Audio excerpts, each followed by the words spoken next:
The day Jean Chuan discovered the airport pickup video of Ji Wan was our son Anin's third birthday. In the video, the way she stood on tiptoe to kiss that man was so practiced, it looked like it had been rehearsed 1,000 times. Ji Wan, I slowly wiped the cream from the corner of Anin's mouth. Do you think Lu Chen's parents' nursing home will make the social news headlines tomorrow? Jean Chuan snapped the final Lego piece firmly onto the spire of the castle and let out a long breath. Immediately, a round of enthusiastic applause that still carried a milky scent rang out from beside him. Daddy is so amazing. Castle, Anin's. His son, Anin, was 3 years old now. His speech was much clearer than it had been half a year ago. He clapped his small hands in excitement, his round eyes filled with light, reflecting the warm yellow glow of the living room and the cream cake with 3 little candles sitting before him. That light was so pure, without a single impurity. Jean Chuan's heart was warmed by that light, though it carried a faint, sour ache. He reached out and rubbed Anin's soft, fine hair, his voice unconsciously softening. Yes, Anin's castle. Later, after we make a wish, we'll put the little knight inside to guard it, okay? Okay. Anin nodded vigorously and threw himself into his arms with a giggle, his small head nuzzling against his chin. His newly cut hair was a little prickly, and that sweet milky scent mixed with the cloying sweetness of the cake filled the faint aching in his chest. Cake is coming. The kitchen door slid open, and Ji Wan walked out holding a platter of cut fruit, a smile on her face. She was wearing a creamy white cashmere sweater today that made her skin look very fair. Her hair was loosely pinned up, with a few stray strands hanging by her ears, making her look gentle and domestic. She placed the fruit platter on a corner of the dining table, which was already full of dishes. Her gaze swept over the newly finished Lego castle on the carpet and the sun clinging to Jean Chuan's arms, and her smile deepened. Jean Chuan, hurry and take Anin to wash his hands. It's time to eat. Mom just called to ask if we've cut the cake yet. Right away, Jean Chuan responded, picking Anin up and walking toward the bathroom. The little guy squirmed in the crook of his arm, stretching out a small hand to point at the cake covered in white cream and colored sprinkles on the table, unable to wait. Daddy, hurry and make a wish. Anin wants to blow out the candles. What's the rush? Jean Chuan teased him, rubbing his chin against the boy's small face. Wait for Mom to bring out the longevity noodles. Ji Wan was just turning back to the kitchen. Hearing this, her steps paused. Her back seemed to stiffen for a split second, so fast one might have thought it was an illusion. Her voice drifted out through the kitchen door, as gentle as ever. Coming. Don't rush your dad. The noodles will be ready in a second. Anin's birthday dinner was very sumptuous. Jean Chuan's mother had specially made several dishes Anin loved. Steamed fish, scrambled eggs with shrimp, and Ji Wan's signature braised pork ribs, the aroma overflowing. In the center of the dining table, the small cake sat like a sweet focal point. Come, our little birthday boy. Make a wish and blow out the candles. The old lady chuckled as she lit the candles. With a click, Ji Wan turned off the living room lights, leaving only 3 dancing little flames illuminating Anin's flushed little face, which was written all over with excitement and anticipation. Mimicking how his little aunt did it on her last birthday, he clasped his hands together, squeezed his eyes shut, his long eyelashes trembling, and his little mouth moving silently with words. Everyone quieted down, smiling as they watched his earnest manner. Jean Chuan's gaze shifted from his son's face, instinctively looking toward Ji Wan, who sat across from him. Under the warm, flickering candlelight, the lines of her profile were soft, and the corners of her mouth were curved upward. But that smile didn't seem to truly reach her eyes. Her gaze was a bit drifting, as if covered by a thin layer of mist, walling her off from the warmth filling the room. Her hands, resting on her lap, were unconsciously twisting the hem of her clothes.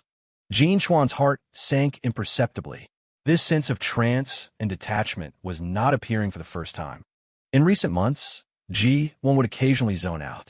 When asked, she always said work was too tiring and the project pressure was high. Jean Chuan felt heartache for her. He tried his best to share more of the housework and childcare, and urged her to rest. She would agree verbally, but the exhaustion in her eyes and that invisible barrier seemed to grow heavier. whoosh, and then puffed out his little cheeks and blew out all the candles in one breath. The lights came back on, and applause and laughter instantly filled the entire space. "What wish did you make, baby?" Jean Chuan's mother asked with a smile, and then blinked his big eyes, looking at Grandma, then at Daddy and Mommy, his face full of mystery. "I can't say. If I say it, it won't come true." He wiggled his little body, reaching out impatiently for the cake. "And then wants cake. The one with the strawberry." "Little greedy cat." Ji-won laughed as she stood up and picked up the fruit knife. "Mommy will cut it for you." Jean Chuan watched Ji-won deftly cut the cake and hand the biggest piece, topped with a bright red strawberry, to Inen. Her movements remained fluid and graceful. That momentary trance seemed as if it were merely an illusion created by the candlelight. Jean Chuan shook off the faint unease in his heart, picked up a tissue, and leaned in naturally to wipe Anand's mouth, which was smeared with white cream. His fingertips brushed against the warm, soft corner of his son's mouth, meeting the sticky texture of the cream. The sense of stability and fulfillment in this moment temporarily overshadowed every subtle anxiety. Looking down at the adorable sight of Anan puffing out his cheeks to chew earnestly, he thought, maybe I really am overthinking it. Ji-won is just too tired. Life was mundane and trivial. After all, how could it always be as flawless as a photo with a filter applied? Having this home, that was enough. He wiped with care and obediently tilted his little face up to cooperate. Just then, the screen of Jean Chuan's phone, resting on the edge of the dining table, silently lit up. Jean Chuan didn't notice the screen lighting up right away. His entire focus was on Anne's face, which was smeared with cream like a little kitten. The tissue gently grazed the little guy's chubby cheeks. His fingertips felt the unique, warm, smooth slickness of the melting cream, accompanied by a sweet aroma. "Slow down. No one's taking it from you." Jean Chuan's voice held an indulgent smile, his gaze locked tenderly on his son. "Papa eat too." And then, his mouth stuffed full, mumbled incoherently as he struggled to spear a piece of cream-covered cake with a small fork, shakily moving it toward Jean Chuan's mouth. His earnest little expression made both Jean Chuan and his mother laugh. "Okay, Papa will eat it." Jean Chuan opened his mouth cooperatively, allowing his son to deposit the sweet burden inside. As the sugary cream and fluffy cake melted on his tongue, he smiled and ruffled Nan's hair. Across the table, Ji-won also gave a low laugh. Jean Chuan looked up to see her sipping her soup with lowered eyes. Her long lashes hung down, casting a small, fan-shaped shadow beneath her eyes. The smile lingering at the corners of her mouth was very faint, as light as a fleeting ripple on water, impossible to grasp. The phone screen lit up persistently once more, this time accompanied by a slight vibration that made a soft buzz against the wooden tabletop. Only then did Jean Chuan notice. A message from a work group? He let go of it and casually picked up the phone. Unlocking the screen, what appeared wasn't the familiar green icon of his work app, but the avatar of an unfamiliar chat window. The contact name was old classmate Zhang Yuan. Zhang Yuan had been his best friend in high school. They were tight, but after graduation, they got busy with their own lives and didn't stay in touch much. They had been practically radio silent for the last few years. Why was he suddenly messaging? Jean Chuan swiped the screen and opened the unread message. Zhang Yuan. "Hey, Chuanzi. Saw this by chance while scrolling through my feed. Nearly thought I was seeing things." Image attached. JPG. Following the message was an image clearly screenshotted from someone else's social media feed. The photo was a bit blurry, evidently taken at an airport at night. The background was a brightly lit, bustling arrival hall. Outside the massive floor-to-ceiling windows lay the pitch-black night and the blinking navigation lights of planes on the distant runway. In the center of the frame, a woman was standing on her tiptoes, her head tilted slightly upward. She wore a long, beige trench coat and had a slender figure. Her profile was unmistakably clear under the harsh, pale overhead lights of the airport. Jean Chuan's breath hitched the instant he recognized that profile. It was Ji-won. She was on her tiptoes, her posture possessing a deliberate lightness, as if reaching for something. Standing before her was a tall man. The man had his head lowered, wearing a baseball cap and a mask that obscured his face. Only his eyes were visible, and even through the screen, one could feel his gaze fixed intently on Ji-won's face. Ji-won's hand rested lightly on the man's arm, supporting her raised body. The screenshot was accompanied by a caption that was short, yet felt as if it had been dipped in poison. Finally waited for you to come home at Luchun. The timestamp starkly read, yesterday, 9:47 p.m. Jin Chuan's fingers instantly tightened around the phone, his knuckles turning white from the force. The cold metal casing of the phone dug into his palm, but the chill shot up through his veins, instantly freezing him to his very core. The residual sweetness of the cake in his mouth turned into an unbearable bitterness in an instant, searing all the way down his throat. Yesterday evening, 9:47 p.m., Jin Chuan's mind rewound rapidly. What did Ji-won say last night? Jin Chuan, the company has an urgent project launch. I have to work very late tonight. Don't wait up for dinner. And then go to sleep. Her voice had come through the phone, carrying a trace of barely perceptible fatigue and apology. How had he responded? He seemed to have said, okay, don't overwork yourself and stay safe. Do you need me to pick you up? No, that's too much trouble. I'll just call a car. Her refusal had been decisive. And after that, he had put into bed and gone to sleep. In a haze during the middle of the night, he vaguely felt someone lie down beside him, bringing with him the chill of the outdoors. He had been too drowsy at the time and simply mumbled, "You're back." After receiving a loan, he had drifted back into a deep sleep. It turned out that chill was the cold wind from the cavernous airport hall.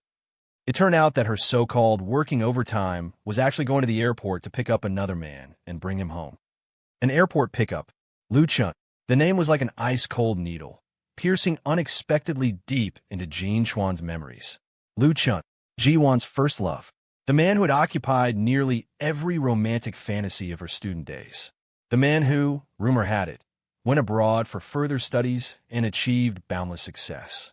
The man whom Ji-won's former best friend had jokingly dubbed the white moonlight of her heart. He was back. Ji-won wanted to pick him up. And she even posted this kind of photo. A photo so intimate it looked like she was welcoming a long-lost lover. On her moments, did she block him from seeing it? Countless thoughts, wrapped in sharp shards of ice, crashed wildly against Jin Chuan's temples. He felt as though his heart had been seized by an invisible hand and violently dragged down, plunging into a bottomless, frozen abyss. He sat there, his spine rigid, frozen in the posture of reaching out to wipe Anand's mouth, like a cold stone statue that had suddenly lost all signs of life. Only the heart inside his chest continued to pound heavily against his ribs in the dead silence, making a dull, thudding sound like a war drum. The laughter around him, the sound of Anand contentedly smacking his lips, his mother's gentle questions asking if Ji-won was tired from work. It all seemed to filter through a thick, distorted pane of frosted glass, becoming blurred and distant, like sound from another dimension. Jin Chuan. Ji-won's voice finally pierced through that suffocating membrane, drilling clearly into his ears. Slowly, agonizingly slowly, he raised his head. His gaze shifted from the glaring photo on the phone screen to Ji-won's face across the dining table. Under the warm lights, her expression held just the right amount of confusion and concern, as if she didn't understand why he had suddenly frozen in place. Jin Chuan's lips moved, but his throat felt blocked by a wad of cotton soaked in ice water, cold, hard, and unable to produce a sound. He looked at Ji-won's eyes, which were still clear, yet in this moment seemed incredibly unfamiliar, even hypocritical. A massive torrent of mixed emotions, intense pain, betrayal, and absurdity, threatened to smash through the calm facade he was struggling to maintain and swallow him whole. Anand seemed to sense his father's anomaly. He stopped chewing, turning his little face stained with cream toward Jin Chuan, his small, milky voice sounding timid. "Daddy." That single word, "Daddy," was like a sledgehammer smashing heavily into Jin Chuan's chaotic consciousness. He inhaled sharply. The breath he drew in carried the lingering warmth of the food and the sweet scent of cream. It felt like razor blades slicing through his lungs. He lowered his eyes extremely slowly, his gaze landing on Anand's face, which was written with innocence and unease. The child's pure gaze was like a faint but searing light, stinging the darkness surging in the depths of his eyes. He couldn't. Not here. Not in front of an inn. Jean Chuan used every ounce of his remaining strength to forcibly suppress the emotions that were on the verge of exploding. The fingernails of his right hand, which was still gripping the phone, dug deep into his palm, the sharp pain bringing a trace of eerie clarity. He picked up the soft napkin again. His movements were stiff, yet incredibly careful as he once again wiped away a bit of cream on the corner of Ann's mouth. His fingertips trembled slightly from the exertion. "It's nothing." His voice squeezed out from the back of his throat, raspy as if abraded by sandpaper and filled with a terrifying calmness. Every word seemed dipped in ice. "And it eats like a little pattern cat." He forced the corner of his mouth to twitch, attempting to form a soothing smile. But the smile was as stiff as a mask pasted onto his face, devoid of any warmth. Jiwan's suspicious gaze lingered on his face for a few seconds. Jean Chuan lowered his head, avoiding her line of sight, and stared focusedly at Annin, as if this small life before him was the only piece of driftwood he could cling to in that moment. His heart beat heavily in his chest, every contraction pulling at him with a tearing pain.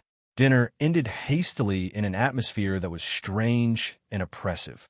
Jean Chuan's mother seemed to sense that her son's mood was off. She didn't stay long, offering a few reminders before getting up to leave. Ji-won cleared the bowls and chopsticks from the table, her movements somewhat absent-minded as she glanced at Jean Chuan several times, looking as if she wanted to say something but stopping herself. Annin was tired from playing, his little head nodding as he grew drowsy.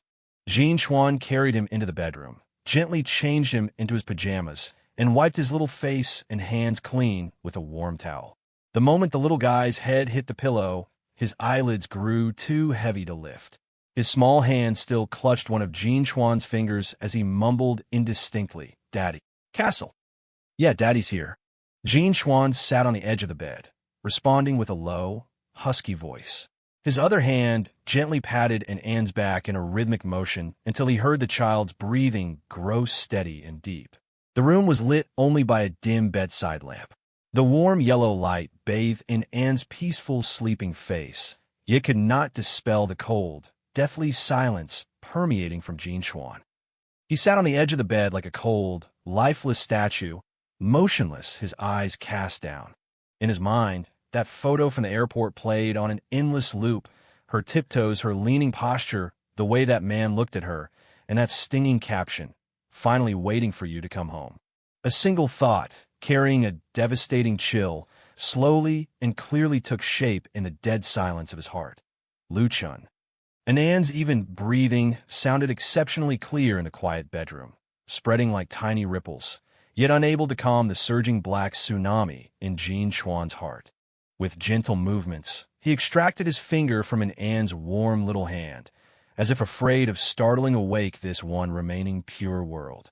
The lingering sensation of the child's soft skin on his fingertips formed a cruel contrast to the frozen hardness of his heart. He stood up. The bedside lamp stretched his shadow long, casting a silent and heavy silhouette against the wall. Without another glance at his sleeping son, he turned, left the bedroom soundlessly, and gently closed the door. The soft click of the wooden door closing felt like it severed two different worlds. The living room still held the lingering aroma of dinner and the cloying sweetness of cream. Ji-won was standing with her back to him at the sink, rinsing the last few dishes. The rushing sound of water seemed exceptionally loud in the quiet night. She was still wearing that off-white cashmere sweater, which outlined her slender waist, her movements carrying a sense of domestic docility. Just hours ago, this scene had represented the most grounding warmth in Jean Chuan's heart. Now, it felt like the sharpest irony, fiercely scorching his nerves. Jean Chuan did not walk towards her. He walked straight to the glass, sliding door of the balcony and yanked it open with a movement bordering on violence. The cold wind of the late autumn night immediately rushed in, carrying the dryness and desolation unique to the city, instantly blowing away the last trace of warmth on his body. He needed this cold wind. He needed this bone-piercing clarity. The balcony was small, barely room enough for one person to turn around. He leaned against the icy railing, fished out a cigarette pack, shook one out, and held it between his lips. The crisp click of the lighter was amplified in the silence. An orange flame leaped, igniting the cigarette. He took a deep drag. The acrid smoke surged into his lungs, bringing a momentary numbness and a suffocating burning sensation. Below him lay the sleeping veins of the city. In the distance, neon lights flickered and car headlights merged into a flowing river of light, silent yet bustling. The night wind curled up withered leaves on the ground, making them dance and rustle softly. These myriad lights, this ordinary night, they were separated from the hellish state of his mind by an insurmountable chasm. The cigarette between his fingers flickered in the darkness. Ash fell silently and was swept away by the wind. Jean Chuan took out his phone. The screen's light illuminated his expressionless face and hard features. He opened that high school classmate group chat that had been silent for a long time. His fingers swiped rapidly across the screen, searching for Zhang Yuan's name. Found it. He opened a private chat window. Jean Chuan, save the photo. Thanks, brother. He stared at this sent notification, his fingertip hovering over the screen. He hesitated for a few seconds, then typed out another line with a calmness suppressed to the extreme. Jean Chuan, how much do you know about what happened last night? When did Lu Chen come back? The message was sent, and the screen went dark. He looked up at the blurred points of light in the distance and took another fierce drag on his cigarette, as if trying to use that searing heat to burn through the ice in his chest. That name was ground silently between his teeth. Lu Chen. Like a rusty, blunt knife, it repeatedly sliced through his already mangled heart. He didn't know how long he stood there. It wasn't until the cigarette burned down to the end, the searing heat stinging his fingertips, that he snapped out of it. He crushed the cigarette, but ruthlessly against the cold metal railing, making a soft hiss. The sound of running water in the living room had stopped at some point unnoticed. He heard light footsteps approaching from behind. Jean Chuan.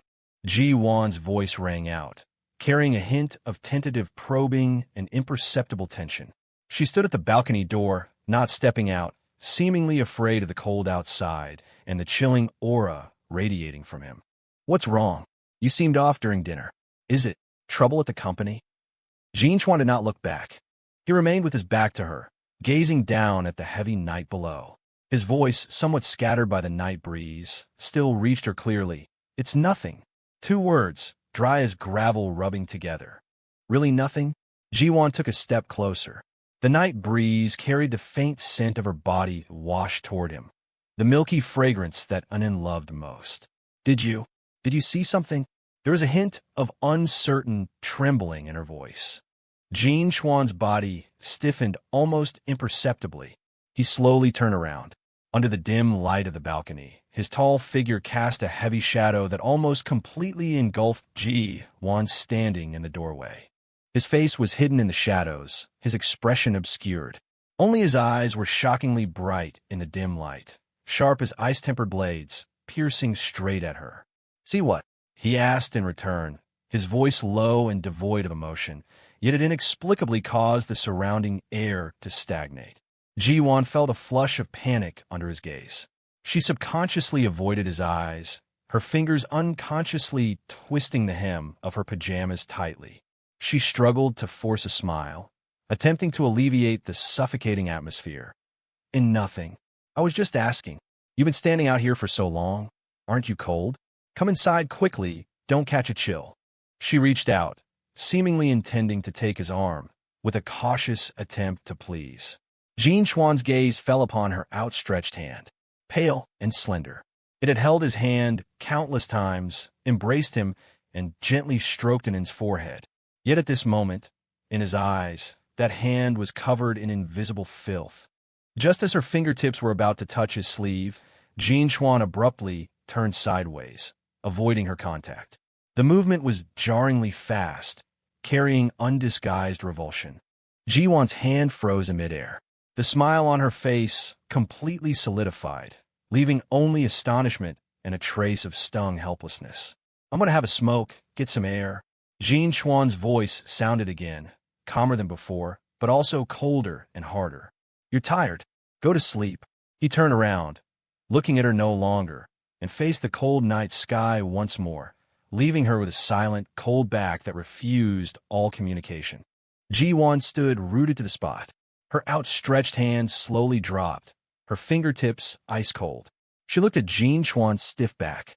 Her lips moved, but in the end, she couldn't say a word. An invisible, heavy wall of ice instantly rose between them, cutting off all warmth. Biting her lower lip, she stood there for a few seconds, but ultimately lacked the courage to touch that cold barrier again. She turned silently, walked into the bedroom, and gently closed the door. On the balcony, Jean Chuan was once again left alone. The night deepened and the dew grew heavy. The cold seeped into his bones. The phone screen in his pocket lit up silently. As if startled, he slowly took it out. It was a reply from Zhang Yuan. Zhang Yuan. Chuanzi, I also saw it by accident while scrolling through someone else's moments. I took a screenshot and sent it to you immediately. Lu Chen.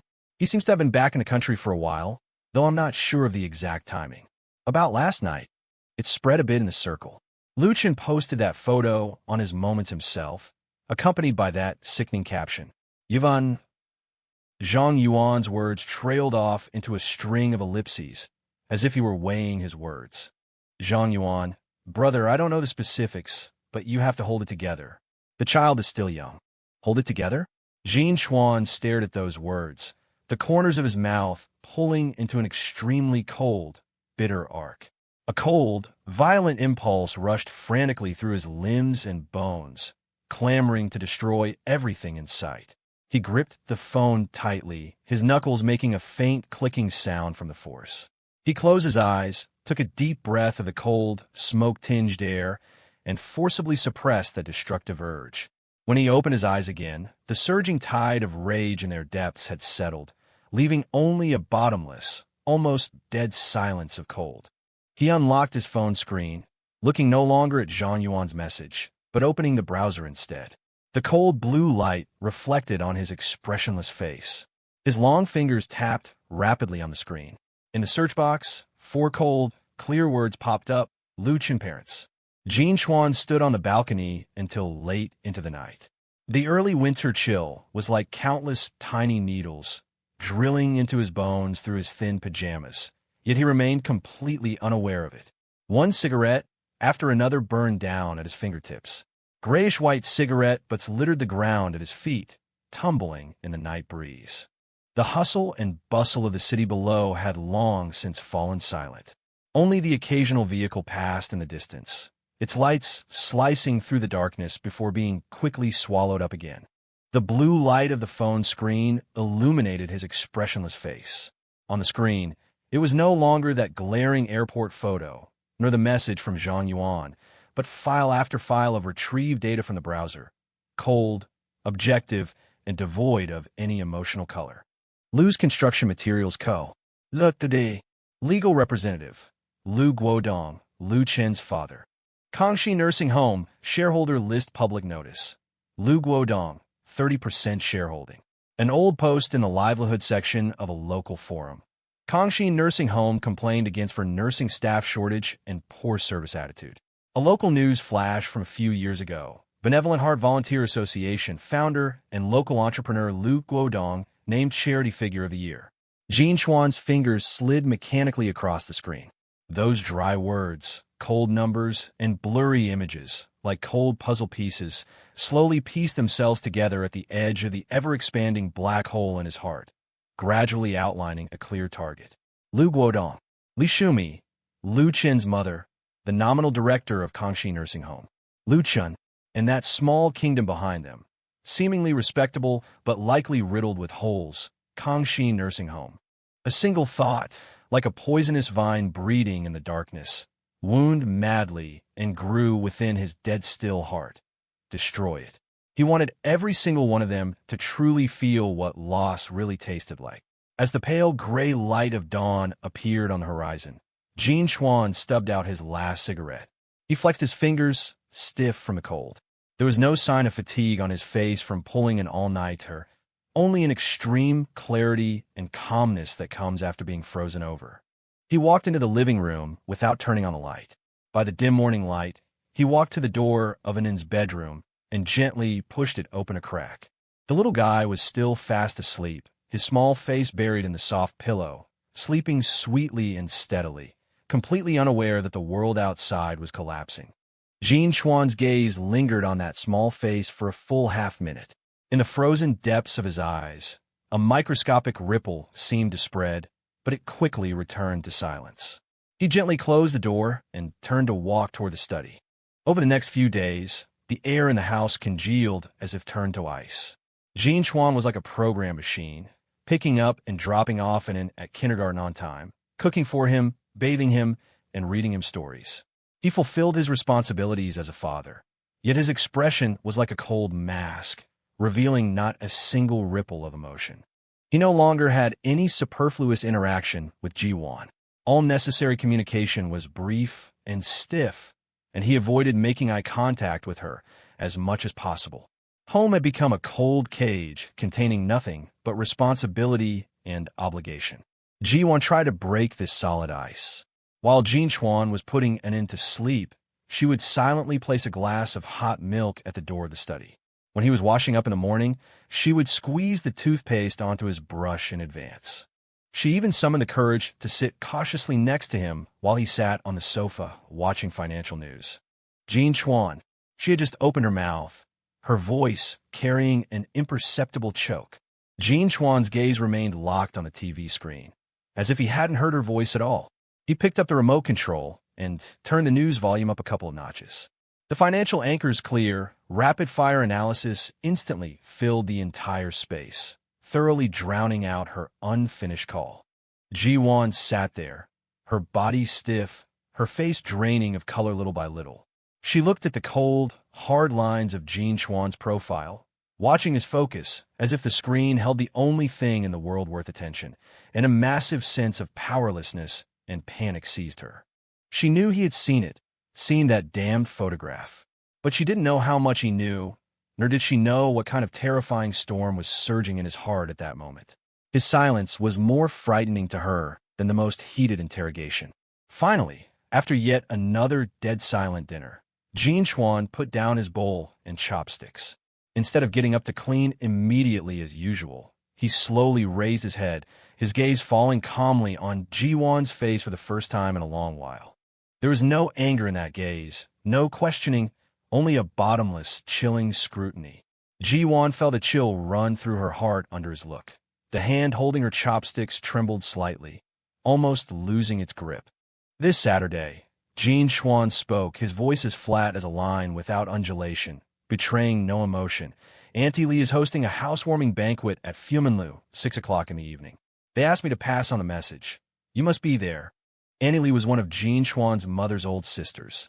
She had watched Jean Chuan and Ji-won grow up. They were usually very close, and Anin liked her especially. In the past, Ji-won would never have missed this kind of gathering. Ji-won froze for a moment, obviously not expecting him to bring this up suddenly. She spoke subconsciously. Saturday? On Saturday, You have plans? Jean Chuan interrupted her. His tone remained flat, but that slightly rising inflection at the end was like a barbed steel needle, stabbing precisely into the part of Ji-won that felt most guilty. Her face instantly paled, her eyes darting around in panic. Her voice dropped, carrying a nervousness she couldn't hide. No. She took a deep breath, striving to make her voice sound calm. I know, Annalie told me. I might have some things to deal with at the company that afternoon. I'll try to finish early and head over. Oh, Jean Chuan responded indifferently, his gaze still locked on her face as if he were enjoying the panic she was trying so hard to conceal. Try. He repeated the word. The corner of his mouth seemed to curve into an extremely shallow, cold arc, so fleeting it felt like an illusion. Don't be too late. Auntie Lee and the others miss you. He paused, then added a sentence, his tone laden with meaning. Also, Zhang Yuan and the others will be there. Zhang Yuan? Ji-won's heart plummeted. A strong sense of foreboding instantly seized her. Jean Chuan stopped looking at her. He stood up and began clearing the bowls and chopsticks from the table, his movements efficient and crisp, without a single wasted motion. He left Ji-won sitting stiffly alone at the dining table, her face deathly pale, her hands and feet ice cold. Saturday afternoon at 5:50 p.m. The brightly lit private room at Fu Man Lu was already packed with people. Annie Lee and her husband, faces beaming, were accepting everyone's congratulations. Jean Chuan sat with Anne in a seat towards the back, caught up in the lively atmosphere, and Anne's small face was flushed red as he looked curiously at the adults dressed in their festive best. "Is Jiwan not here yet?" An old neighbor checked the time and asked casually. Jean Chuan was peeling a shrimp for Anne. He didn't even look up, his tone perfectly even. "She has work at the office. She said she'd come as soon as she's done." "Oh, well, Wan is a big designer now. It's normal to be busy," another Annie said with a smile, smoothing things over. "Daddy, isn't Mommy coming?" Anand looked up, his big eyes holding anticipation and a trace of disappointment. Jean Chuan placed the peeled shrimp into Anand's small bowl and reached out to rub his hair. "Mommy's busy. She'll be here a bit later." His voice was gentle, betraying nothing amiss. Only Zhang Yuan, sitting beside him, sharply noticed the cold glint that flashed deep within his friend's eyes. Time ticked by. 6:10 p.m., 6:30 p.m. Ji Yuan still hadn't appeared. The atmosphere in the private room remained enthusiastic, though occasionally people whispered amongst themselves, "Why hasn't Ji Yuan arrived yet?" Jean Chuan remained expressionless, patiently helping An eat and occasionally exchanging a few words with the old neighbor beside him. Suddenly, the door to the private room was pushed open. Ji Yuan burst in hurriedly, bringing with her a chill from the outdoors.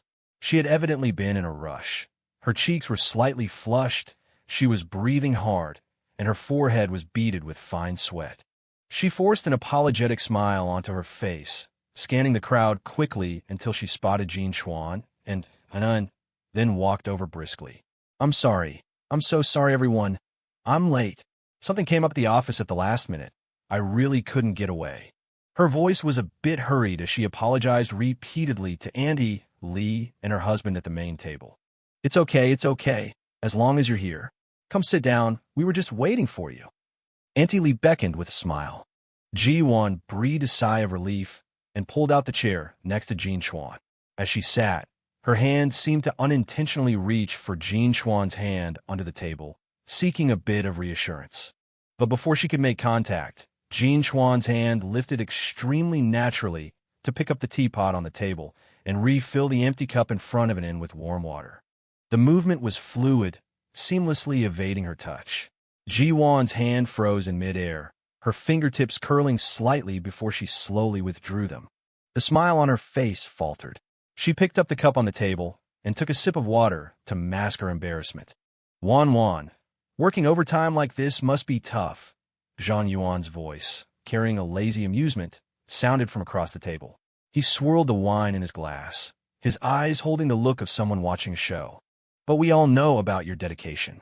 I ran into that kid Lu Chun at Cloud Top Restaurant last night, and he even specifically mentioned you to us." The words Cloud Top Restaurant were like a bomb dropped into a calm lake. The hand holding Ji Yuan's water cup trembled violently. A few drops spilled onto the tablecloth, blooming into a small, dark stain. Under the bright lights of the private room, the color instantly drained from her face, leaving it ghastly white. Jean Chuan's hand, in the middle of picking up food, paused imperceptibly, then returned to normal as he placed a piece of steamed fish belly into Anand's bowl. He didn't even glance at Ji Yuan, as if the name Zhang Yuan had mentioned meant absolutely nothing to him. "And mentioned what about me?" Ji Yuan's voice was dry and constricted, carrying a tremor she couldn't suppress. She didn't dare look at Jean Chuan. Her gaze was fixed dead on Zhang Yuan across from her, her eyes filled with terror and pleading. Zhang Yuan pretended not to notice her gaze, maintaining a look of amused mockery. He spoke slowly and leisurely. "It's nothing really. He just mentioned he had dinner with you last night and that you two had a great chat. He said you're still just like before. So, understanding." He deliberately dragged out the final note, his gaze drifting seemingly casually over Jean Chuan. "He also said thanks to you for driving specifically to pick him up. Otherwise, having just returned, he would have been a stranger in a strange land." The entire private room suddenly fell into an eerie silence. The clamor of clinking glasses and laughter that had filled the air just moments ago seemed to be abruptly choked off by an invisible hand. Everyone's gaze, shocked, scrutinizing, unbelieving, shot in unison toward Ji-won, whose face was as pale as paper. With a boom, Ji-won felt her mind go blank.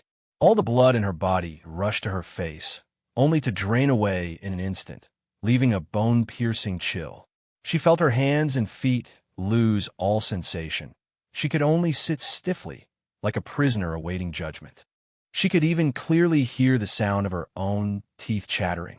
She abruptly turned her head to look at Jin-chuan. Jin-chuan finally put down his chopsticks. He picked up a napkin and methodically wiped the corners of his mouth, his movements elegant and composed. Then he slowly turned his head to meet Ji-won's eyes, which were filled with despair, fear, and pleading. His face still held no expression, no anger, no interrogation, calm as a frozen lake. Only those eyes, bottomless like a cold, deep pool, clearly reflected her current wretched, exposed state with nowhere to hide. He looked into her eyes, and the corner of his mouth seemed to hook up ever so slightly, like a faint trace left by a night breeze over ice. Then, in a volume neither high nor low, but loud enough for everyone in the room to hear clearly, he spoke slowly, every word distinct. "Oh, is that so? What else did Lu Chen say?" Jin-chuan's voice wasn't loud, but it was like a knife tempered in ice, precisely slicing through the solidified air in the room. That sentence landed in the dead silence, stirring up invisible ripples. Ji-won's face could no longer be described as merely pale. It was a deathly gray, devoid of vitality. Her lips trembled violently, but she couldn't make a sound, only a few broken, tuneless sobs escaping her throat. She looked at Jin-chuan. Those eyes that had once held so much love and tenderness now held only boundless fear and pleading. Tears surged out silently, rolling down her cheeks and smashing onto the tablecloth. Jin-chuan. She finally struggled to make a sound, broken beyond repair and weeping, like the wail of a dying small beast. She reached out, desperately trying to grab Jin-chuan's hand on the table, as if it were the only straw she could clutch to save her life. Just before her fingertips touched his skin, Jin-chuan abruptly pulled his hand back. The movement was fast and absolute, carrying undisguised revulsion. The veins on the back of his hand even bulged slightly from the tension. "Zhang Yuan asked you a question." Jin-chuan's gaze remained calmly locked on her tear-streaked face, his tone so indifferent it held no ripple of emotion, as if merely stating a fact unrelated to him. "What else did Lu Chen say?" I didn't." Ji-won shook her head desperately, flinging tears away. "It's not like that. Jin-chuan, listen to my explanation." "Explanation?" Zhang Yuan scoffed, leaning back in his chair and crossing his legs. The amusement on his face turned into naked mockery. "Explain what? Explain that you didn't go to Cloud Top last night? Explain that you didn't eat with Lu Chen? Or explain that the photo was photoshopped?" His voice suddenly rose, carrying an aggressive momentum. "Ji-won, we're all old acquaintances here. Who are you fooling? When that kid Lu Chen posted to his moments last night, he certainly didn't think to block us old classmates. The intimacy between you two, TSK. Crash." Ji-won stood up abruptly. Her movement was too sudden, knocking over the chair behind her with a piercingly loud noise. She trembled violently all over, looking through blurred, teary eyes at the familiar faces around her, shocked, disdainful, or full of the amusement of watching a show. The smiles on Andy Lee and her husband's faces had long vanished, replaced by awkwardness and distress. Several neighbor aunties who were usually on good terms with her now averted their gazes. In this moment, she felt stripped naked, standing before the people she knew best, enduring the slow torture of their malicious gazes. Overwhelming shame and panic almost crushed her completely. "No, it's not. Jin-chuan." She couldn't take it anymore. Crying, she turned and stumbled, trying to flee this suffocating place. "Stand still." A cold voice rang out, not loud, but carrying an unquestionable power. It instantly nailed her fleeing feet to the ground. Jean Chuan finally rose slowly to his feet. His tall stature brought with it an invisible sense of oppression, causing the atmosphere in the private room to drop by several degrees. He did not look at Ji Wan. His gaze calmly swept over the faces around the table, each wearing a different expression, before finally resting on Aunt Lee, who sat at the head of the table with a grim look on her face. Auntie, Ankel, I'm sorry.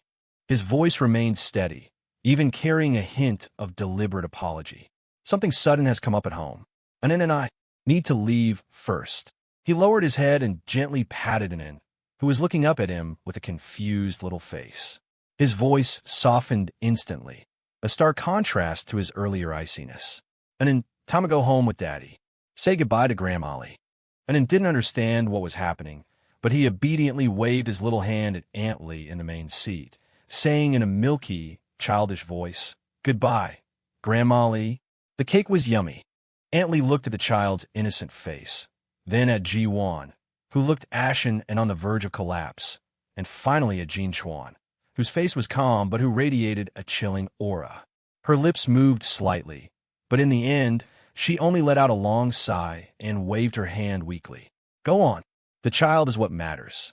Jean Chuan looked at no one else. He bent down and lifted Anin securely into his arms. The little guy seemed to sense that something was wrong with the atmosphere. His small arms wrapped tightly around his father's neck. Holding Anin, Jean Chuan walked straight past Ji Wan, who stood stiff as a wooden puppet. He didn't pause for a second, acting as if she were nothing more than obstructive air. He pulled open the door and strode out with the child. His leather shoes struck the polished corridor tiles, creating clear, cold, hard echoes that hammered against Ji Wan's heart with every step. The door clicked shut behind Jean Chuan, cutting off all the complicated gazes from within. Only Ji Wan remained. She stood there like an empty shell stripped of its soul, stiff and unmoving. Her face was as pale as paper, and tears silently washed away her makeup, leaving behind streaks of ruin. Her body trembled uncontrollably, as if she were about to fall apart at any moment. The once familiar faces around her, the hushed whispers, the undisguised looks of contempt, they all felt like countless red-hot steel needles piercing her skin. TSK, you really couldn't tell. She always seemed like such a nice person. Jean Chuan is such a good man, and is so well-behaved. That Lu Chun, I'd heard rumors before. I didn't expect that after all these years they still... Those voices burrowed into her ears like venomous snakes. She abruptly clamped her hands over her ears, letting out a short, painful whimper. Unable to hold herself up any longer, her legs gave way, and she collapsed heavily onto the floor. A high heel snapped with a crisp crack. She curled up on the cold floor, her shoulders heaving violently. The suppressed, despairing sobs finally burst forth uncontrollably, broken and shrill, filling the luxurious room that now felt as cold as a cellar. "Oh, no. It's not like that. Jean Chuan, you have to listen to me." Her pleas echoed within the closed room, futile and desperate. No one responded. The only response she received was the cold gazes around her, some disdainful, some pitying, and the utter ruin collapsing deep within her heart. In the parking lot outside Fuminlu, the winter night wind sliced across cheeks like a knife. Jean Chuan carefully placed Anin into the car seat in the back and buckled him in. The little guy seemed frightened by the tense atmosphere in the room earlier. His small hand gripped Jean Chuan's thumb, refusing to let go, and his large eyes welled with tears. "Daddy, Mommy was crying." Jean Chuan paused for a moment. He leaned in and kissed his son's smooth forehead, his voice deep but exceptionally steady. "Be a good boy, Anin. Mommy is fine. It's windy. Close your eyes and sleep for a bit. Daddy will wake you when we get home." His voice carried a strange, soothing power. Anin sniffled, slowly released his grip, and obediently closed his eyes. Jean Chuan straightened up and closed the car door, shutting out the howling cold wind. He didn't get into the car immediately. Instead, he stood in the freezing night and took out his phone. The light from the screen illuminated his cold, stern profile. He didn't spare another glance at the brilliant lights of Fuminlu. His fingers tapped quickly on the screen, dialing a number. After a brief ringing tone, the call connected, and a slightly lazy young man's voice came through. "Hello, who is this?" Jean Chuan gripped the phone, his gaze fixed on the heavy night sky in the distance. His voice was calm, without a ripple, yet like a dark current surging beneath a layer of ice. It carried a bone-piercing chill. "Lu Chun." When Ji-won woke up, she was met with a blinding whiteness. The pungent smell of disinfectant was choking. It burrowed into her nose, assaulting her muddled brain. Her consciousness felt as though it were submerged in a viscous swamp, slowly and painfully floating to the surface. Her body felt so heavy it didn't seem to belong to her. A tearing pain screamed from every crevice of her bones, especially in her right leg and left arm, feeling as if they were being repeatedly pierced by countless red-hot steel needles. She struggled to move her eyes. The blurred vision gradually cleared. The white ceiling, the cold floor stand, and Jean Chuan. He was sitting on the chair beside the hospital bed, his back straight, looking like a black statue devoid of warmth. The daylight outside the window filtered through the slats of the blinds, casting interlaced lines of light and shadow across his cold, stern profile. He wasn't looking at her. His gaze was fixed on some unknown point outside the window, his eyes bottomless and silent as a frozen lake. Ji-won's lips moved. Her dry, cracked lips rubbed together, making a faint, raspy sound. Her throat felt like it was on fire, unable to produce a clear voice. She tried to lift her right hand, the one not in a cast. The slight movement finally caught his attention. Jean Chuan slowly turned his head. His gaze landed on her face, calm, scrutinizing, without a single ripple of emotion, and certainly without a trace of relief or concern for her survival. That look was like someone regarding a severely damaged object that had lost all value. "Awake!" His voice wasn't loud.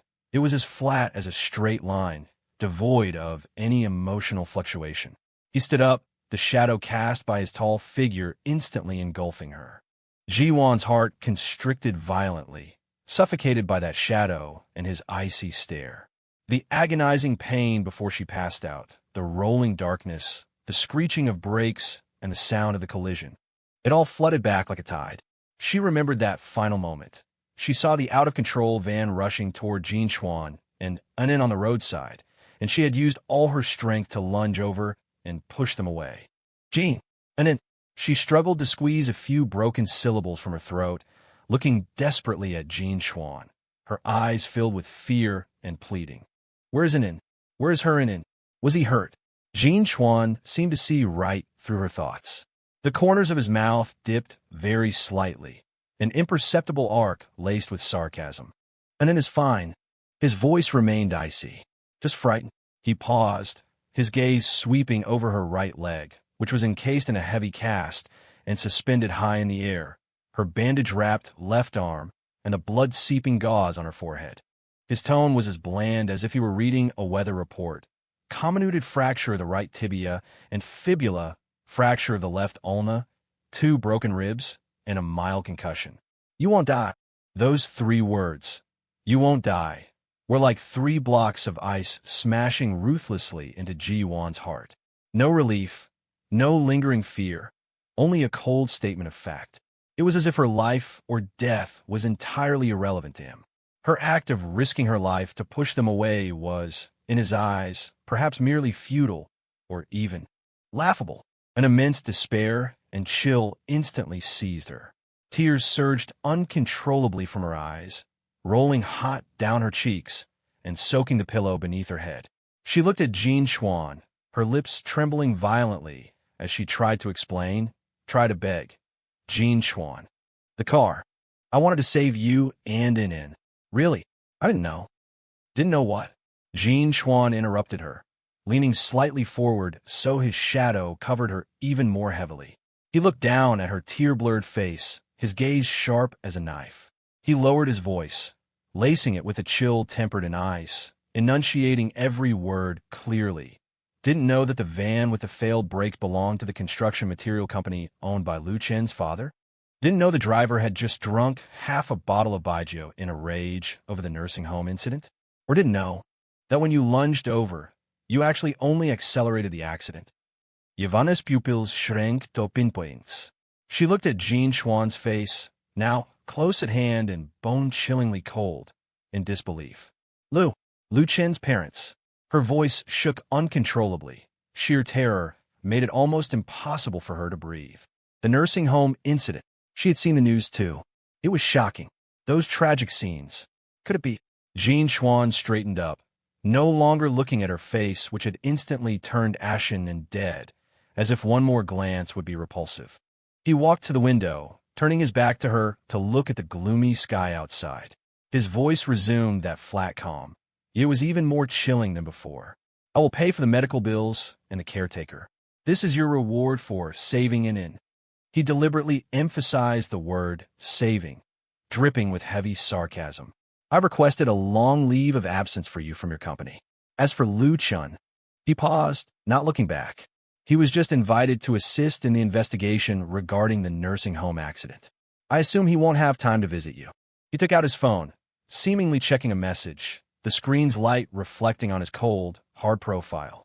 All right, he added indifferently, as if suddenly remembering something. I forgot to tell you, Lu Chen's parents' nursing home is finished. Completely and utterly. Shareholder divestment, acquisition and restructuring, and suspension of business for rectification are just the first steps. The effort of half a lifetime, and that title of philanthropic entrepreneur. He let out a faint sneer, cold and devoid of any warmth. As for Lu Chun himself, he turned, his gaze sweeping once more over Ji Wan, who lay on the hospital bed like a broken doll. The project he just secured? The client is a college classmate of mine. In the contract just signed, there's a supplementary clause allowing for unconditional termination if personal reasons or public opinion negatively affect the project's image. As you know, his current standing in public opinion isn't exactly good. He put away his phone and walked toward the door, his stride steady, showing no intention of lingering. Jean Schwann. Ji Wan screamed with every ounce of strength she had left.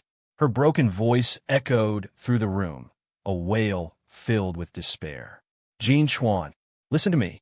I was wrong. I was truly wrong. With Lu Chun. It was just that one time. Really, only that once. I was possessed that day. He said he regretted it. And I just... Jean Schwann, please, for an inn's sake. Her hands clawed wildly at the air, trying to grasp something. Jean Schwann's hand was already gripping the cold metal doorknob. At the mention of an inn, his footsteps paused for a split second. But only for a split second. He turned his head slightly, his cold gaze landing on her face, which was covered in tears, mucus, and scars. It was a look one might cast upon an absurd play that had long since ended, its conclusion foregone. Your life, his voice carried clearly, every word like a poison-dipped icicle driving ruthlessly into Ji Wan's heart, has long since been worthless. Keep it, and slowly pay off your debts. Click.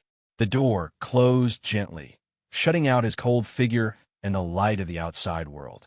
The room was left with only the beeping of the machines, her suppressed, painful gasps, and a boundless despair capable of freezing the soul. Ji Wan collapsed on the bed, like an empty shell drained of all vitality. The physical agony racking her body had gone numb, leaving only the indescribably sharp pain in her heart, where Jean Schwann's words sliced through her again and again like a lingering execution. Tears surged silently, soaking her pillow. She stared at the pale light on the ceiling, Jean Schwann's final, warmthless gaze replaying over and over in her mind. Your life has long since been worthless. Keep it, and slowly pay off your debts. Debts? What debts? Was it her betrayal of him? The harm caused to an inn? Or was it her foolish, moth-to-a-flame approach to Lu Chun, which ultimately dragged the Lu family into eternal damnation? Regret and fear, like two icy vipers, coiled tightly around her heart, squeezing tighter and tighter. In the days that followed, Ji Wan was like a solitary boat adrift in a boundless sea of pain and despair. Physical pain was a second-by-second torment. Every turn of her body, every mechanical scrubbing by the caregiver, felt like torture. Even more agonizing was the mental flaying. Jean Schwann was a man of his word. Medical bills and caregiver invoices appeared on her nightstand like clockwork. Cold and clear, they reminded her that the cost of every passing second was being precisely calculated. Yet, he never appeared again. Occasionally, she would catch fragments of whispered conversations between the caregivers or nurses. That woman is truly pitiful. I heard her husband hasn't visited even once. She'll keep it down. Apparently, she cheated, and the man is taking revenge. My God, that's too cruel. Didn't you see the news? Several elderly people died at the nursing home owned by her lover's family. Her husband was the one who exposed it. Yikes! No wonder. Those whispered gossips were like countless needles piercing her already riddled heart. She had become a shameful laughingstock in the eyes of others, a living cautionary tale of the tragic retribution brought on by trading one's body and family. Lucien did come once, just when she was barely able to sit up. He looked wretchedly haggard, unshaven, eyes sunken, his expensive suit crumpled. There was not a trace left of his former high-spirited self. Wan. He stood by the bedside, his voice terribly hoarse. He looked at her with a complex gaze. There was pity and guilt, but mostly a defeated ashen look of total collapse, and a trace of barely concealed resentment. Lucien. Upon seeing him, Ji-won's tears surged again, carrying the sorrow of shared misery. It's over. Everything is over. Lucien slumped into the chair beside her, burying his hands in his messy hair. His voice trembled with despair. The nursing home has been shut down. My dad had a heart attack and is in the hospital, still in the ICU. My mom couldn't handle the shock and had a stroke. My project, it's ruined. Jean Chuan. He jerked his head up, his bloodshot eyes fixed dead on Ji-won, brimming with such venomous resentment it seemed ready to spill over. It's Jean Chuan. He did all of this. He wants to destroy my entire family. The venom in his eyes pierced Ji-won's heart, sending a chill through her. And you? Lucien's voice rose sharply, filled with hysterical accusation. If you hadn't come to pick me up, if you hadn't kept it from him, we never would have. Enough. Ji-won cut him off sharply. Her voice was shrill with agitation, aggravating her injuries and forcing a sharp intake of breath from the pain. She looked at the man before her, who was shifting all the blame onto her shoulders. The former white moonlight was now nothing but twisted ugliness. I was wrong. I was possessed. She choked out, tears streaming down her face. But why didn't you push me away back then? Why did you post that photo on your moments? Why did you ask me out to dinner? You were the one who dragged me down with you. Her interrogation left Lucien speechless, his face alternating between pale and livid, utterly wretched. His eyes flickered as he avoided her gaze, and finally, he hung his head in defeat. What's the use of saying all this now? He murmured, his voice heavy with exhaustion and despair. It's all over. A deathly silence descended upon the hospital room. Two people, utterly destroyed by the storm of Jean Chuan's revenge. One lying immobilized in bed, the other sitting in a chair, spirit broken. Only a desperate silence spread soundlessly between them. Lucien finally staggered to his feet. Without sparing Ji-won another glance, he dragged his heavy steps out of the ward like a walking corpse that had lost all support. His retreating figure was filled with the desolation of a dead end. Ji-won watched him disappear through the doorway, her heart turning ice cold. The last thread of connection born of shared misery had snapped. Jean Chuan was right. She was paying her debts. With the agonizing pain of her body, the loss of her dignity, and this boundless despair and loneliness, she was repaying, bit by bit, the monstrous sin brought about by her foolish betrayal. She lay there like a hollowed-out shell, gazing at the gray sky outside the window. A solitary wild goose flew past, letting out a shrill, mournful cry. As time passed, the physical pain gradually numbed, becoming a constant background noise to her days and nights. Ji-won was like a marionette, allowing the caregiver to wash her, turn her over, and feed her liquid meals. She ate very little and wasted away rapidly. Her cheeks hollowed, her eyes sank deep into their sockets, and the once bright light in them was replaced by a gray, deathly silence. Jean Chuan still did not appear. Only the cold medical bills, falling one by one onto the bedside table like death warrants, reminding her of her existence's cost. She had become the most expensive ornament in this VIP ward. Occasionally, A nurse would push a treatment cart in to administer IVs and change dressings, her face expressionless. Occasionally, the caregiver would bring a tablet and pull up news clips for her to watch, usually follow-up reports on the Kangxi nursing home incident involving the Liu family. Investigation report on Kangxi nursing home major fire and collapse released.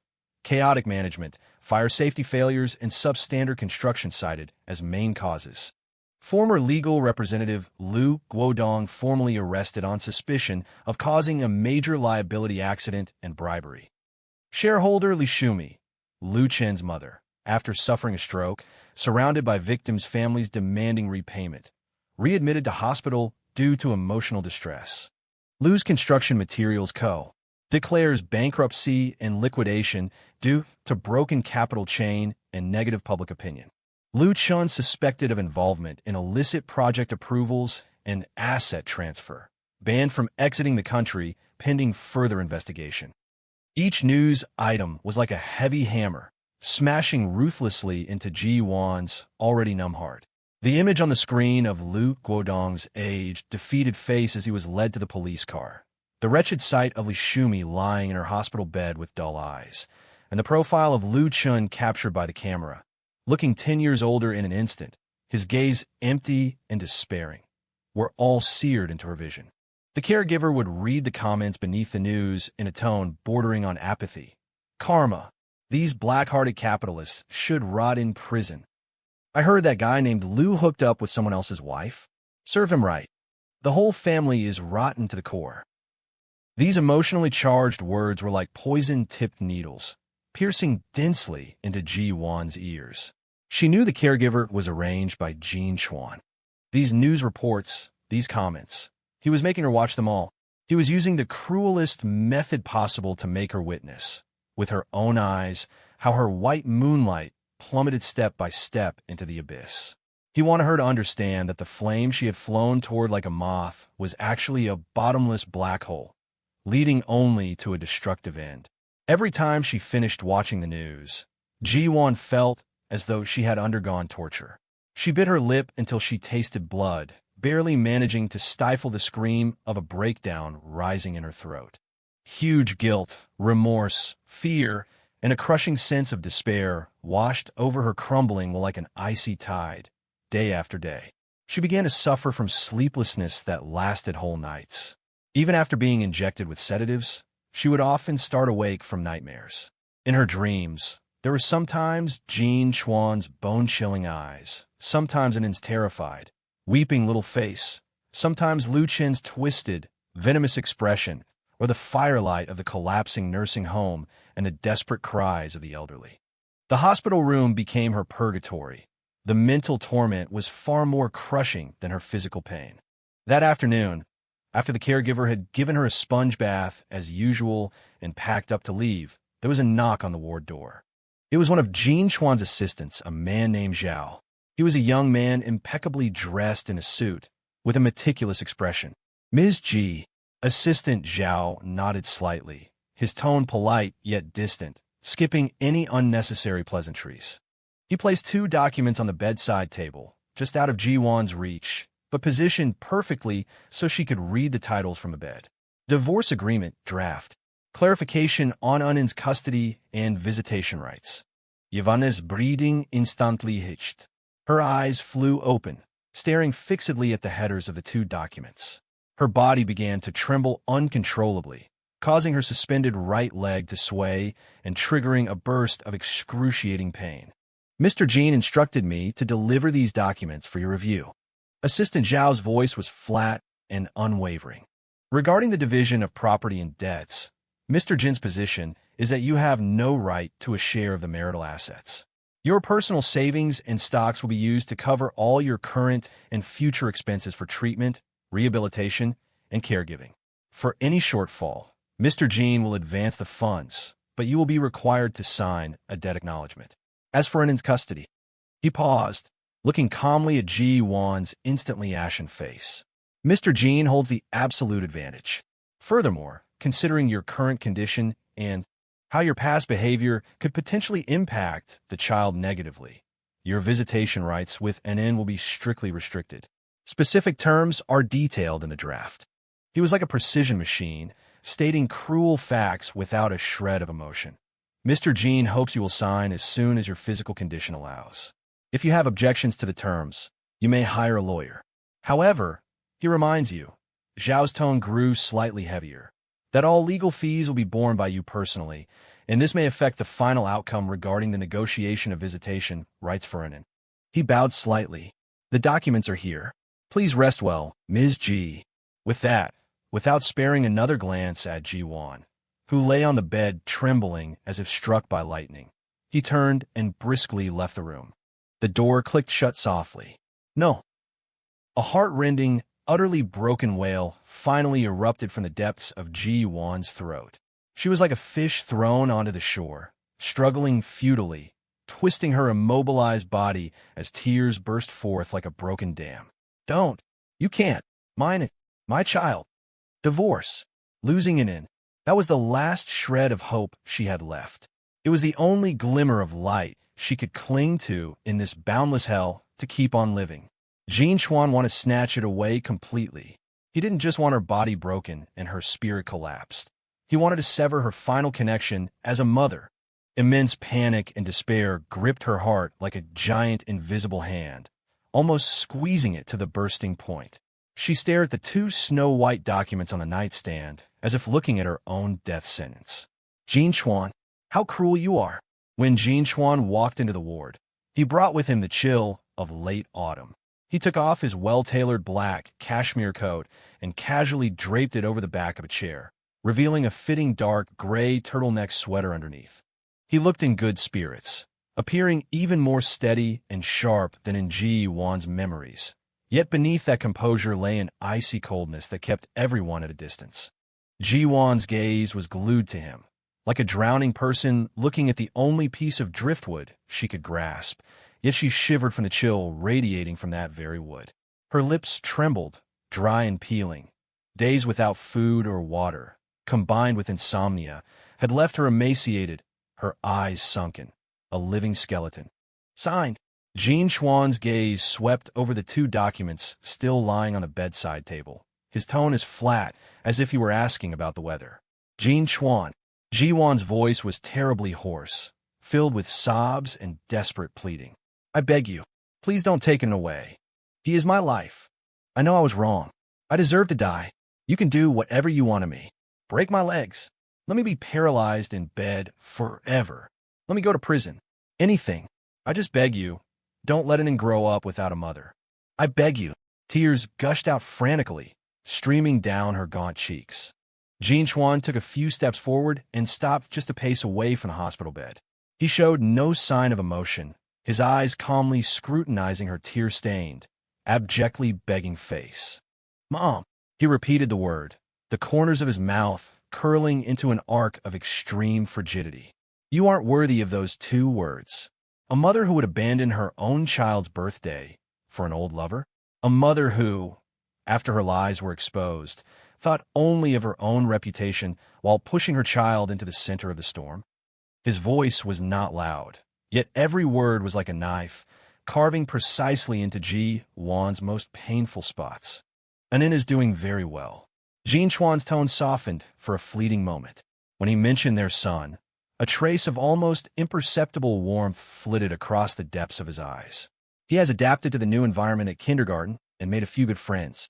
Yesterday, for the first time, he independently finished building a Lego castle even bigger than before. His gaze fell back onto Ji Wan's face. That speck of warmth vanished instantly, leaving only a deeper chill. Without you, he will grow up safe and happy just the same. No, he won't. He's still so small. He needs his mother. Ji Wan cried out, her emotions spiraling completely out of control. Jean Chuan, you can't be this cruel. I am his biological mother. The bond of blood cannot be severed. Cruel. Jean Chuan narrowed his eyes slightly, as if cold flames were dancing in their depths. Compared to you hiding things from me, betraying this family, and placing Anan at risk of being ridiculed, who is the cruel one? Ji Wan, stop putting yourself in the position of the victim. Everything I've given you is what you deserve. He paused, his voice suddenly becoming lower and more dangerous. Or perhaps you feel this isn't enough? Watching Ji-won's pupils suddenly contract, he spoke every word with absolute clarity. Do I need to remind you which mental hospital Lu Chen's mother, Li Shumi, is currently receiving treatment in? Do I need to tell you how Lu Guodong accidentally broke 3 ribs in the detention center? Or would you like to ask Lu Chen yourself what it feels like to have his passport seized, his accounts frozen, to be shut out of every project, and to be so unemployable that no one dares to hire him even to deliver takeout? Ji-won's body began to tremble violently, like the last withered leaf in the wind. She looked at Jin Chuan in terror, seeing the monstrous hatred and power of absolute control surging beneath his calm exterior. She understood now. She had always underestimated his ruthlessness and his methods. His revenge against the Lu family was 100 times more thorough and cruel than anything she had seen or imagined. And she was an important link in his chain of revenge. Taking Anan away was his way of gouging out the last piece of her heart. Immense fear and utter despair, like a freezing tide, instantly drowned all her struggles and extravagant hopes. Looking into Jin Chuan's bottomless, warmth-deprived eyes, she finally realized that begging, crying, or even using her life for redemption were all futile. In his heart, she had already been sentenced to death, and it was a distant shore she would never be able to reach. All strength was drained from her body. She collapsed limply onto the hospital bed, lacking even the strength to weep. Only silent tears continued to well up and slide from her hollow eyes. The world lost all color in her eyes, leaving only a boundless, suffocating grayness. Jin Chuan watched her utter breakdown and loss of all vitality, his gaze not wavering in the slightest. He took one last look at the divorce agreement, his voice returning to that icy calm. Sign it. This is the last and only thing you can do for an end. He turned, picked up his coat from the back of the chair, and walked toward the door without looking back. Jin Chuan. The moment he was about to pull the door open, Ji-won used her last ounce of strength to hoarsely shout his name. Jin Chuan's hand paused on the doorknob. He did not turn around. Treat and well. She forced the words out with difficulty. Every syllable felt like bloody foam squeezed from her shattered heart and lungs. Tell him that Mom is sorry. Her voice faded away, carrying endless desolation and a deathly silence. Jin Chuan's hand on the doorknob tightened imperceptibly for a split second. He did not answer, nor did he pause. Click! The door opened and closed again. It shut out his cold figure and completely shut out Ji-won's last faint hope regarding this man. A deathly silence filled the hospital ward. There was only the monotonous beeping of the instruments and the sound of her own breathing, so weak it was almost inaudible. Ji-won lay there, staring vacantly at the stark white ceiling. Jin Chuan's final words echoed repeatedly in the dead silence of her heart. Sign it. This is the last and only thing you can do for an end. For an end. A strange strength sustained her as she painstakingly moved her right hand, the only one she could still move, inch by inch. With trembling fingers that could scarcely grasp the pen, she scrawled her name, crooked and excruciatingly slow, on the signature lines of the divorce agreement and the custody rights documents. Every stroke felt like gouging a piece of flesh from her heart. Upon finishing the last character, the pen slipped from her powerless fingers and hit the floor with a soft clatter. She had exhausted every ounce of her strength. Even lifting her eyelids felt unbearably heavy. Outside the window, the sky had turned completely dark without her noticing, an inky blackness so thick it seemed impenetrable. In the west of the city, at the gates of the newly built Qiming kindergarten, colorful flags fluttered in the breeze, and the air was filled with the happy laughter of children. Today was the kindergarten's Parents' Open Day, as well as the autumn parent-child sports meet. Jin Chuan parked the car, walked around to the back, and opened the door. Dressed in a brand-new blue tracksuit, and then immediately shot out like a little cannonball, his hand tightly clutching a freshly unboxed dinosaur toy. Daddy, hurry up. We're going to be late. Anand's little face was flushed red, his eyes twinkling with excitement as he impatiently tugged at Jin Chuan's trouser leg. What's the rush? We're right on time. A faint smile played at the corners of Jean Chuan's mouth. He bent down and effortlessly scooped his son up, settling him into the crook of his sturdy arm, and then immediately wrapped his arms around his father's neck, nuzzling his little head affectionately against him. Over the past few months, Anin had grown a little taller. The baby fat on his cheeks had faded slightly, making him look even more energetic.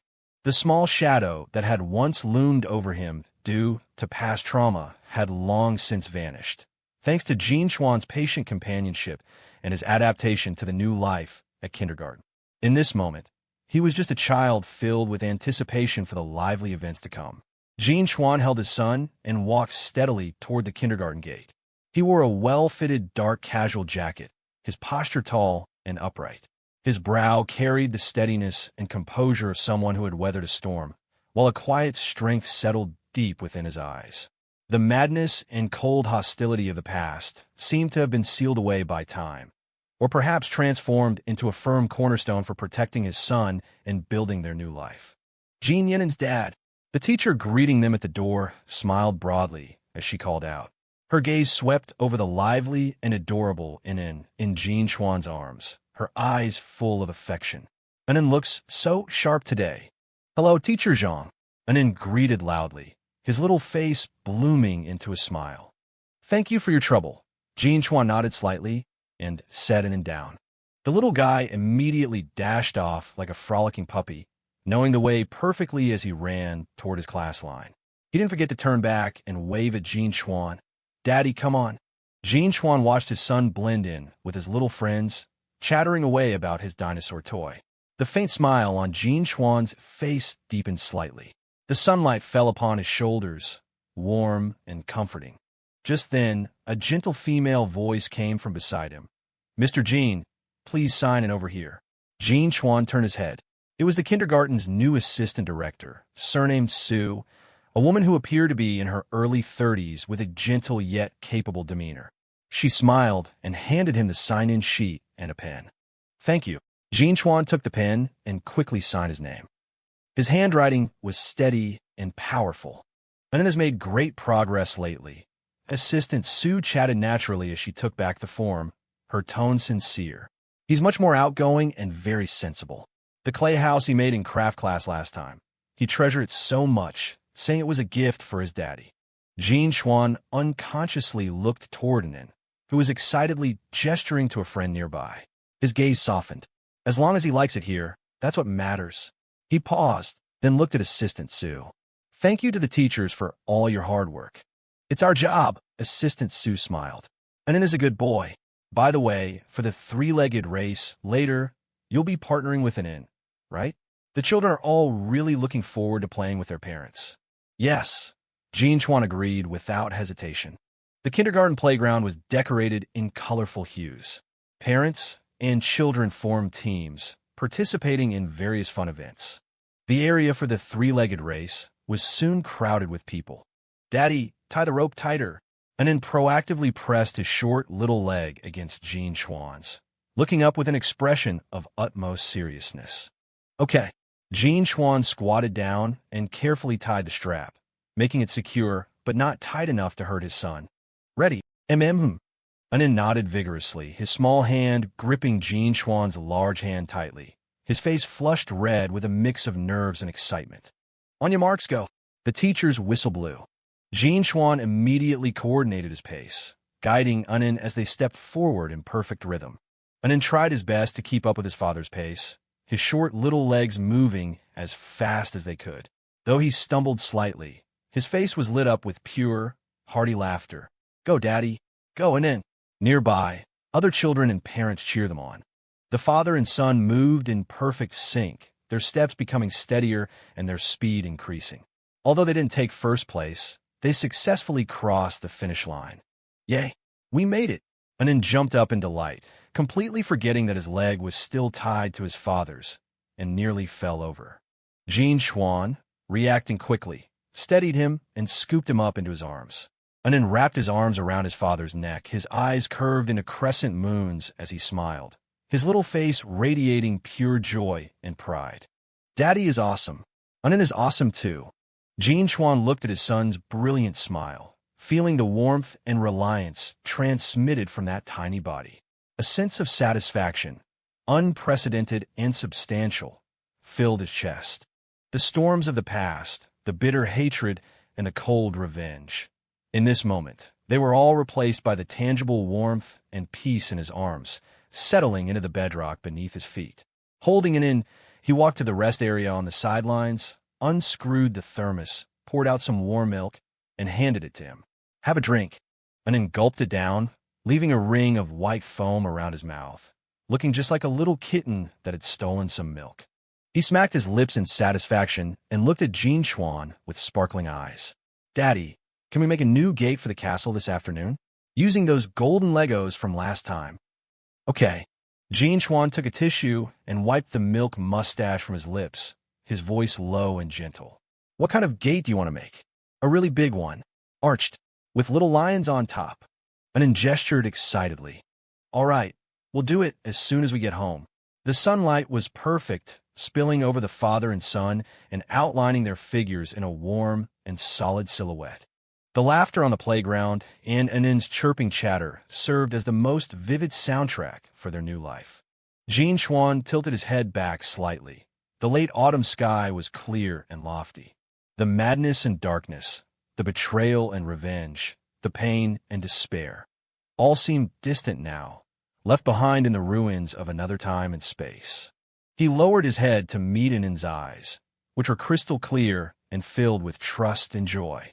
The road ahead might still hold the unknown, but the peace and fulfillment of this moment were enough to support him in walking steadily on. Holding his lost and found, his one and only treasure. "Let's go.